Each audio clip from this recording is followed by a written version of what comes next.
ئەوەی کە گرنگە بووتێ ئەوەیە کە ئەم خۆپیشاندانێکی تەواو مەدەنیە، نە پارتێکی سیاسی لە پشتەوەی نایچ.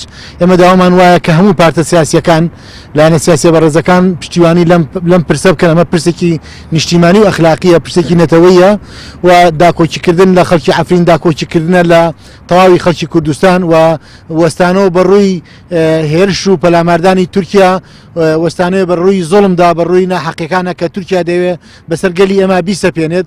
بۆیە داوا لە جەماوەری بە شەرەف بکەین، داوا لە خەڵکی کوردستان دەکەین، بەتایبەتی لەو موعیدێک کە داری کراوە کە ئەکاتە دووشەمە سەعات 11 خەڵک ئامادە بێ بۆ ئەم ڕێپێوانە مەدەنی. داواکەین لایەنە سیاسەکان کەس بە لۆگۆی خۆی و بە خۆسەپاندنی هینی دروشمی خوانەوە بەشداری نەبن.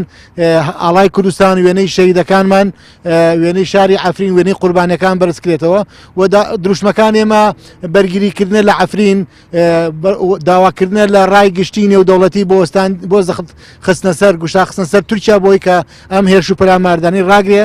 داواکەین لە ناتۆ کە تورکیا ئەندامی ناتۆیە و بە چەکی ناتۆ ئەو چەکانەی کە درایەتێ بۆ خۆپارێزی پەلاماری خەڵکی مەدەنی پێدرات ڕێگە نەدەن کە تورکیا شەرمەزارێکی وها گەورە بۆ ئەوانیش تۆمار بکات.